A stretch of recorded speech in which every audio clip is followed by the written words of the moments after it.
먼저 사진 한 장 먼저 보시죠. 사진. 예. 감동이 좀 됩니까? 우리는 인생에 짐을 다 지고 삽니다.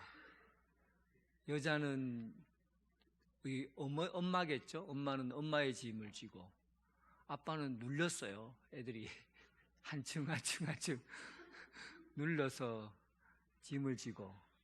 어쨌든 우리 사람은 누구나 다 이렇게 짐을 지고 사는 거예요. 보이지 않지만 다 자기 짐을 지고 삽니다. 그런데 그 짐의 무게는 제일 앞선 사람이 가장 많은 짐을 져요. 엄마는 엄마로서, 뒤에 남자죠. 네, 남편을 이고 있네요.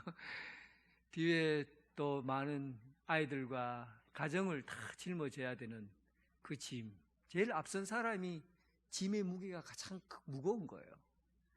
밑에 저 아빠도 푹 숙이고 있는데 그 위에다가 층층이로 자녀들을 누르고 있잖아요.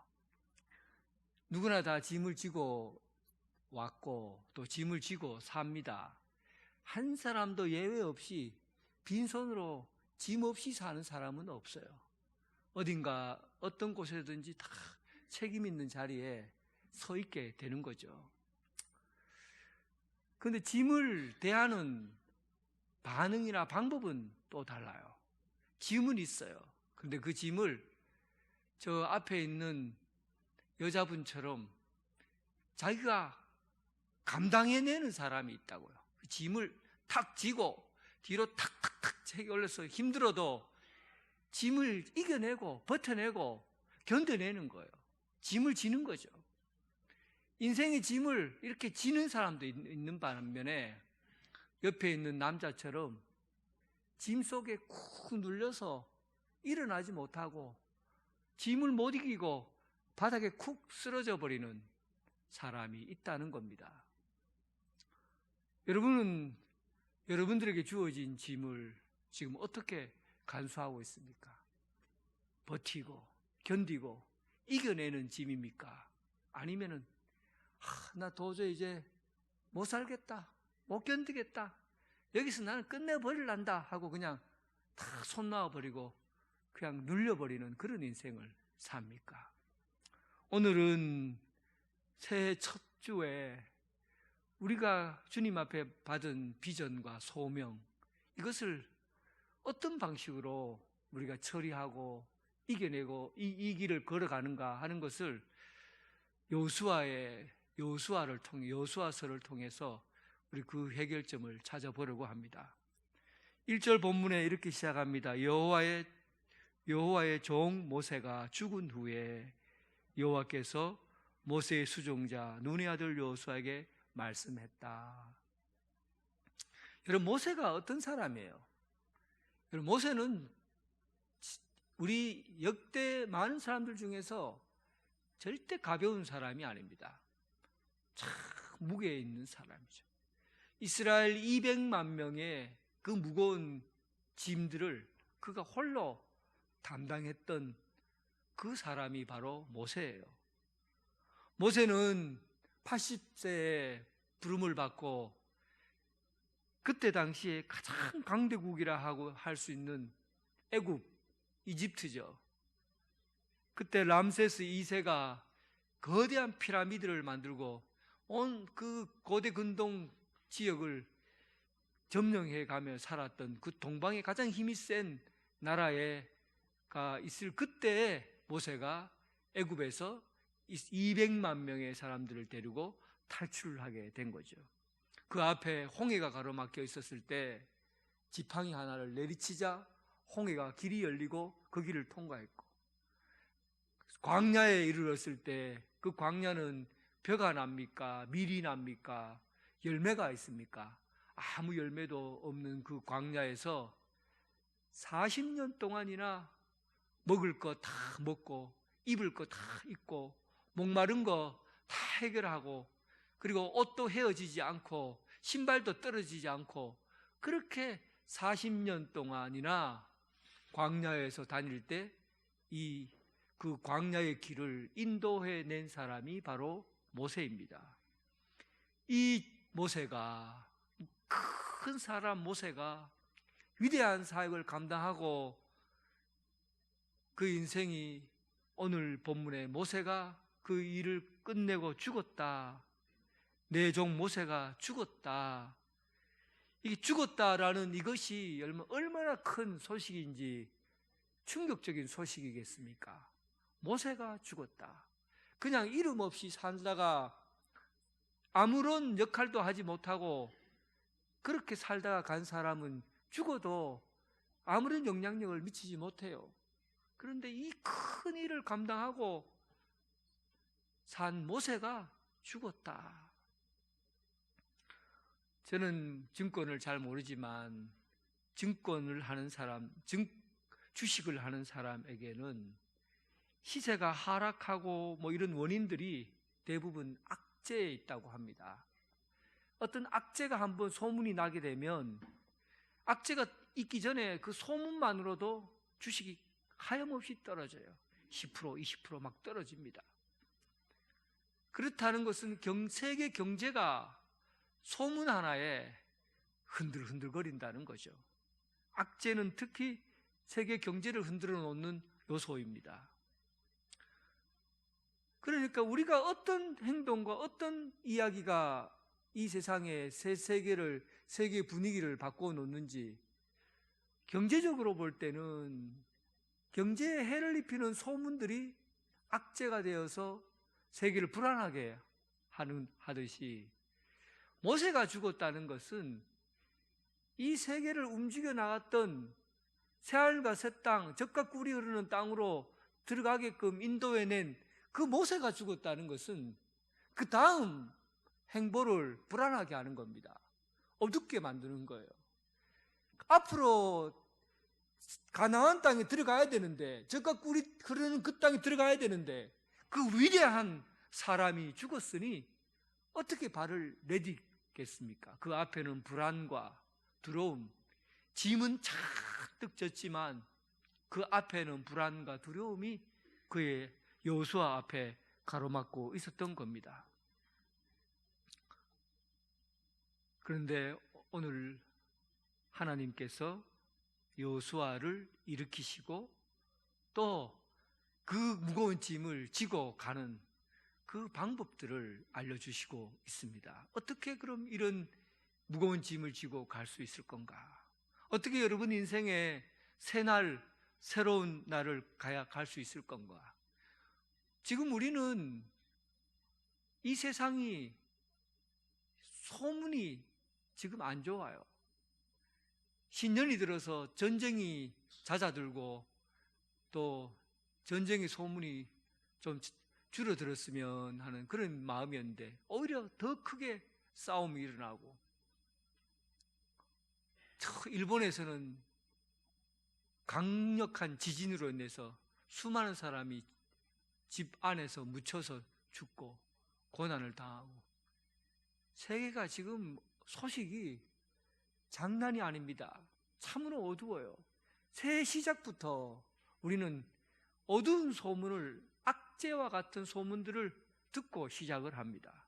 그러나 우리는 지고 가야 될 짐이 있죠. 살아가야 될 삶의, 인생의 짐들은 우리 속에 그대로 있는 겁니다. 모세는 죽었습니다. 그런데 오늘 하나님께서 모세에게 이런 말을 전해줍니다. 2절에 내가 내 종 모세가 죽었다. 하나님이 여호수아에게 직접 하신 말씀이죠. 모세가 죽었다. 이제 너는 모든 백성과 더불어 일어나라. 그리고 요단을 건너라. 그리고 이스라엘 자손에게 준 땅으로 가라. 이 모세에게 준 비전은 아니고 이건 여호수아에게 준 비전이에요. 모세에게는 네가 광야에서 출애굽해서 광야에서 살아가라 하는 게 모세에게 주신 하나님의 비전이었다고 한다면, 여호수아에게는 이제 모세에게 받은 그 비전을 이어서 이제는 가나안 땅으로 들어가고, 그리고 그 땅을 차지하고, 그리고 거기에 있는 이방인 이주민들을 쫓아내고 그 땅을 차지하라. 이게 여호수아에게 주신 비전이에요. 모세는 죽었지만 하나님의 비전은 지금도 살아있다. 모세는 죽었지만 비전은 살아있습니다. 하나님의 비전. 우리가 살아가는 사람들 때문에 이 세상을 살아가는 게 아니에요.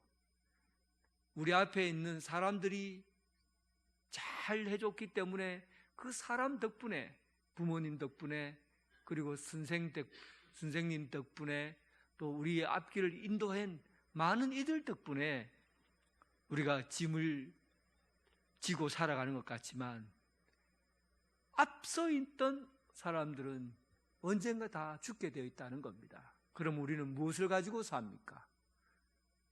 하나님의 비전은 모세로부터 비전이 주어졌고 또 그 비전이 여호수아에게도 주어졌고 사람은 죽었지만 비전은 살아있습니다. 오늘날 우리에게도 마찬가지입니다. 모세도 죽고 여호수아도 죽고 수많은 사람이 죽었지만 그러나 하나님이 우리에게 맡긴 비전은 지금도 여전히 살아 움직이고 있고 계속되고 있다는 겁니다. 예수님께서 제자들에게 말했어요. 너희는 가서 모든 민족을 제자로 삼아 아버지와 아들과 성령의 이름으로 세례를 베풀고 내가 너희에게 분부한 모든 것을 가르쳐 지키게 하라. 이게 주님께서 우리에게 주신 비전이에요. 우리 앞에 있는 신앙의 선배들이 다 죽어도 이 비전은 계속되고 있다는 겁니다. 이제 여러분들이 그 비전을 받았어요. 모세는 죽었지만 우리는 그 비전을 이루어 가야 되는 겁니다. 5절 내 평생에 너를 능히 대적할 자 없으리니 내가 모세와 함께 있었던 것 같이 너와 함께 있을 것임이라. 우리가 살면서 두려움을 느낄 때가 언제입니까? 이 짐은 졌는데 어떨 때 두려움을 느낍니까? 우리 앞에 놓여있는 장애물이 너무 큰 거예요. 산이 너무 높은 거예요. 사람이 너무 큰 거예요. 우리 앞에 놓여있는 문제들이 훨씬 더 커버린 거예요. 그러니까 기가 죽어버리고 눌려버리고 불안하고 두려움이 자꾸만 오니까 이기질 못하는 겁니다. 아프리카에 가면 작은 짐승들이 많이 다니잖아요. 그런데 거기에서 애들도 막 뛰어놀고 다니거든요. 그런데 여우라든지 이런 작은 짐승들이 애들도 물어뜯고 잡습니다. 만만하니까, 애들이 만만하니까. 그런데 아프리카의 애들은 그 짐승이 나올 만한데 가면 짝대기 하나를 들고는 머리에다 이렇게 올려요. 이렇게 올려요. 올리면 애가 커 보이잖아요. 그러니까 여우나 이런 것들이 와, 쟤 큰 아이네 하고는 못 덤빈답니다. 여호수아에게 두려워하지 말라 하는 것은 사실은 우리 자신을 보면 약하거든요. 우리 자신을 보면 부족하거든요. 우리가 살아가고 있는 능력을 보면 약하고 힘이 없거든요. 어떻게 하라는 겁니까? 하나님이 함께 하신다. 하나님이 함께 하신다. 하나님이 함께 하신다. 이 작대기를 들고 걸어갔던 아이처럼 여러분들도 머리에 하나님이 함께 하신다. 그리고는 들고 가라는 얘기입니다. 우리는 부족하지요. 연약하지요. 건강도 많이 약해졌지요. 그런데 여러분, 우리 혼자 살려고 짐을 지라고 하나님이 그렇게 하지 않았다는 거예요. 큰 짐을 지어놓고 하나님께서 내가 너와 함께 하리라. 전능하신 하나님이 모세에게 함께 하셔서 200만 명의 사람들을 다 이끌어내신 것처럼 모세에게 함께 하였던 하나님이 내가 여호수아 너에게 함께 할 것이다. 짝대기를 들고 가라. 여러분, 주님의 말씀을 기억하시기 바랍니다. 원래 우리가 맡은 사역들이 있어요. 매년마다 이렇게 내지로 내줍니다. 내주면은 오늘 첫 번째 확인하고 그 다음부터는 내가 어디에 있는지도 몰라요. 그리고 재직에 참석하라면 한 명도 참석 안 해요. 매분 보통 한 20명 정도 참석하고 다 그냥 되는 대로 되라 그렇게 해요. 오늘 새벽에 말씀을 딱 제가 묵상하며 설교를 말씀을 전하는데 참 놀라운 말씀이 있더라고요. 예수님께서 제자를 뽑을 때 왜 제자를 뽑았냐면 12명의 제자를 뽑을 때 제자를 뽑은 이유가 설명되어 있어요. 내가 그들과 함께하고 그리고 예수님이 가르치고 병자를 고치고 귀신 들린 자를 쫓아내고 전도하셨던 그 일을 함께 나누어 갖고자 제자들을 뽑았다. 함께 나누어서 하고자. 여러분, 예수님께서 뭐가 답답한데 혼자 다 할 수 있는 일을 12명의 제자를 뽑아서 일을 나누어 준답니까? 예수님이 그 정도도 혼자 처리 못할까요? 하나님의 아들이신 예수 그리스도께서 병자를 고치고 귀신을 쫓아내고 전도하고 하는 일을 혼자 못하겠냐고요. 그런데 이 일을 제자들을 불러서 맡겼다는 거예요. 우리 아들이 한 5살 땐가 6살 땐가 집에서 이제 둘이 있는데 막 장난감하고 너무 어설피 있으니까 청소를 해야겠고, 그래서 내가 영현이에게 5살, 6살 된 애들이 청소를 잘 할 수 있겠어요? 못하지요. 그런데 빗자루 하나 던져주면서 야, 우리 같이 청소할까?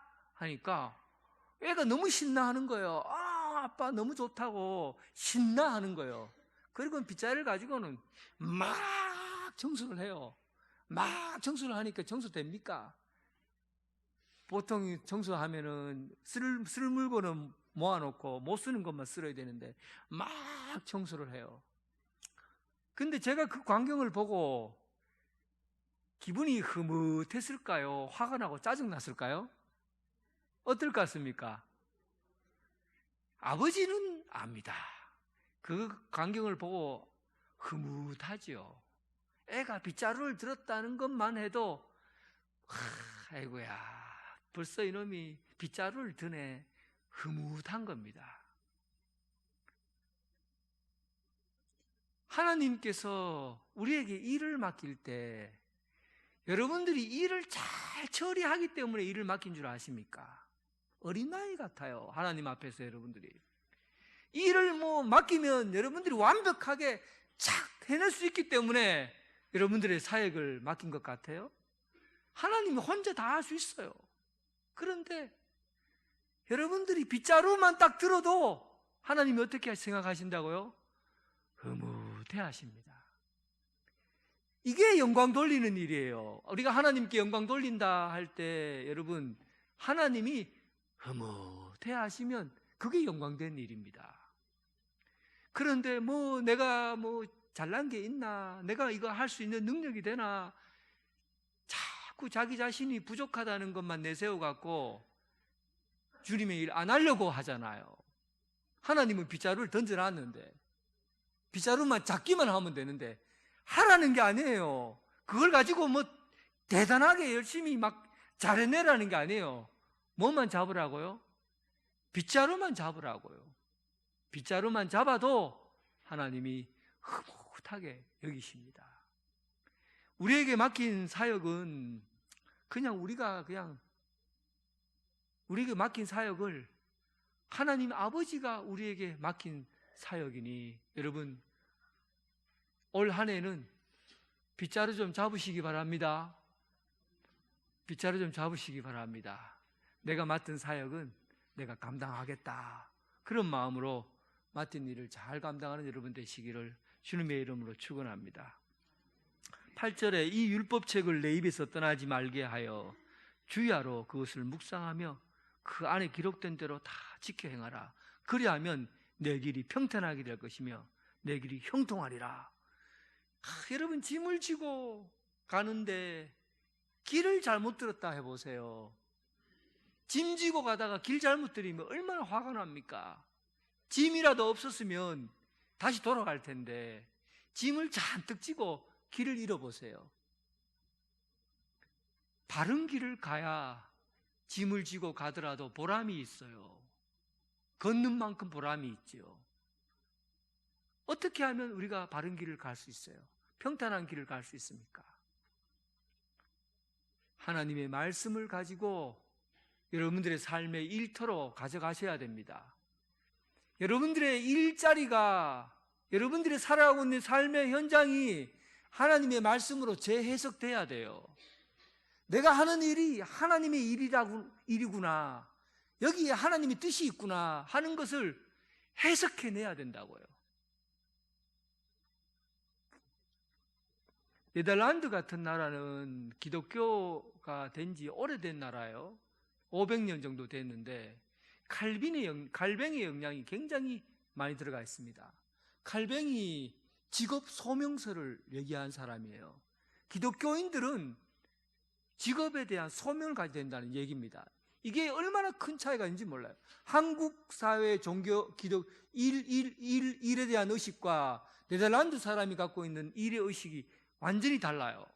그 사람들은요, 모든 일은, 내가 맡긴 일은 악한 일 아니고 하나님께서 맡긴 일은 다 거룩하다고 보는 거예요. 하나님의 소명으로 부른 일이라고 본 거예요. 그러니까 그들에게 있어서는요, 어느 아파트에서 계단을 청소하는 청소부나 의사로서 사람을 고치는 의사의 직분이나 똑같습니다. 다 똑같아요.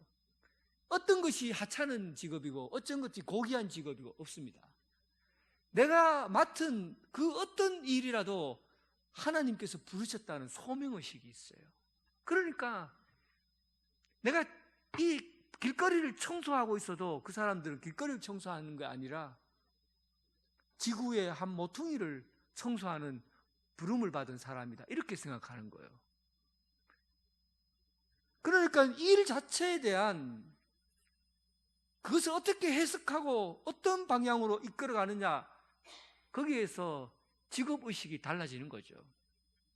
오늘 여러분, 말씀을 따라 산다는 것은요, 말씀으로 여러분들의 일터를 해석해내야 됩니다. 여러분들이 하고 있는 행동이 하나님의 뜻에 맞는가? 하나님께서 원하시는 일인가? 또 내가 하는 일에서 하나님이 무엇을 말씀하려고 하는가? 해석해내야 돼요. 그래야 여러분들의 길이 형통해지고 평탄해지고 하나님께서 그곳 가운데서 넉넉하게 이기게 해주신다는 뜻입니다. 사랑하는 성도 여러분, 여러분들의 삶의 자리가 하나님의 뜻이 펼쳐지는 삶의 자리가 되길 주님의 이름으로 축원합니다. 예.